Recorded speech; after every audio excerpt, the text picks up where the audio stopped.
Distinguished colleagues, when we convened this meeting, we thought it was very important to have the same approach on how to quickly settle the crises in the vast area of Middle East and North Africa. We proposed that together with you, we think about what can be done in order to stop the suffering of people today and prevent other tragedies and strife in one of the least stable parts of the world. We're convinced at the same time that no matter what decisions we find, they will only be effective provided the two conditions are met. First of all, they need to be truly collective. Second of all, they need to be in line with the standards and principles of international law. As an analysis and experience shown that unilateral attempts to resolve crises are doomed to failure.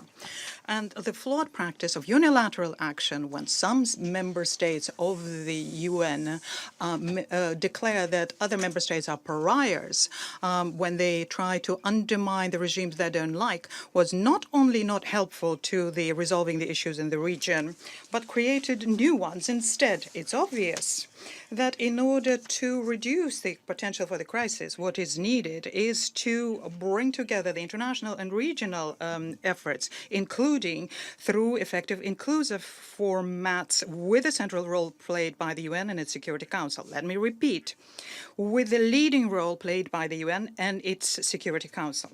The true pooling of efforts of all states in order to counteract the regional threats requires an honest partnership dialogue. And this kind of dialogue can be carried out, should be carried out on the basis of abandoning the efforts to resolve conflicts through force and also through supporting the good offices of the Secretary General of the UN, the regional organizations and individual member states, without politicizing the humanitarian aspects of the issue and fully in line with the commitments under international law, first and foremost under the UN Charter. The Russian Federation advocates developing a positive and unifying agenda for the entire international community so as to settle the situation in the Middle and Near East and in North Africa. The necessary prerequisite at the same time here is to respect the sovereignty, independence, unity, and territorial integrity of the countries in the region. What is needed is to try and create a truly broad front in order to counteract the terrorist threat. And this is something we still need to combat. And this despite the already considerable advances made against them in Iraq and Syria.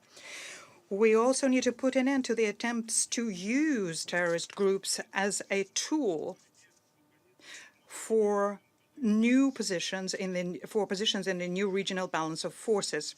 It's important that we collectively counteract the chemical and weapons of mass destruction terrorism. At the same time, we should not play up to bandits and terrorists in their provocations with chemical weapons and using them as a pretext for aggressive acts.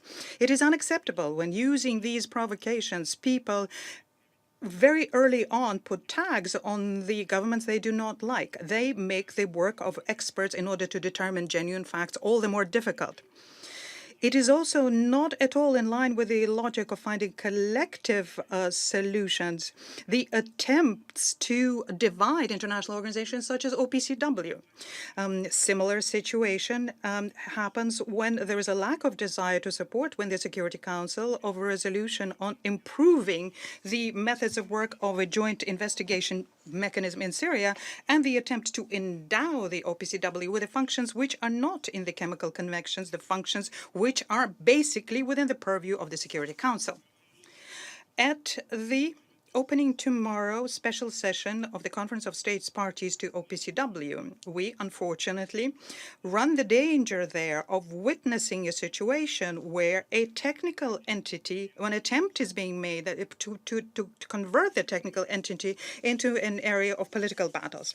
The key point of our joint work in the region should be creating the efforts which should improve the general atmosphere of trust. This is of key importance in relations between Arab states, Israel, and Iran. Let me recall that in its resolution 598, passed in 1988, the Security Council entrusted the Secretary General to work out together with the regional sides the confidence and stability building measures in the region. And this is obviously a complicated issue. It requires discreet and painstaking discussions and very sensitive approaches. But work in this area should begin. And we stand ready to help as much as we can by conducting dialogue with our partners in Iran, in Israel, in Palestine, in Syria, in Saudi Arabia, in Yemen, in United Arab Emirates, in Qatar, in Egypt, and Turkey, and in other countries of the region. The end goal here should be creating such a regional security architecture that could be truly, genuinely inclusive in nature and presuppose that all countries in that area will participate in that. The first step here could be holding a conference with the participation of Persian Gulf states to discuss those issues which have to do with ensuring regional security. Obviously, certain guarantees will need to be extended here, first and foremost, on the part of the Permanent Five of the Security Council. But in the future, such a conference could be further extended to other Middle Eastern countries. It is important to introduce urgent measures to disseminate the culture of peace on the interethnic and interreligious basis. And this will help us avoid further strife. It's important to make sure that the conflicts in the region is not colored as an interreligious strife, including strife between the Sunni and Shiite. It's obvious that creating multi-religious communities is fully in line in contemporary realities and will help us reduce the longevity of the conflicts. We have a great deal of experience in bringing together ethnic and religious, and on this basis we support the proposal of the Interparliamentary Union to organize together with the UN a world conference on interreligious and interethnic dialogue in which the heads of states, parliaments, and representatives of world religions could participate, and we would be ready to host such a conference in Russia in 2022.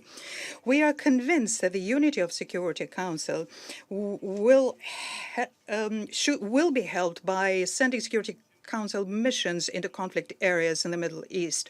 In these areas and in all other areas, we're ready to work with interested partners on the basis of open and impartial, without threats and negative pressure. Thank you very much. I now resume my function as President of the Council, and I now give the floor to the members of the Security Council.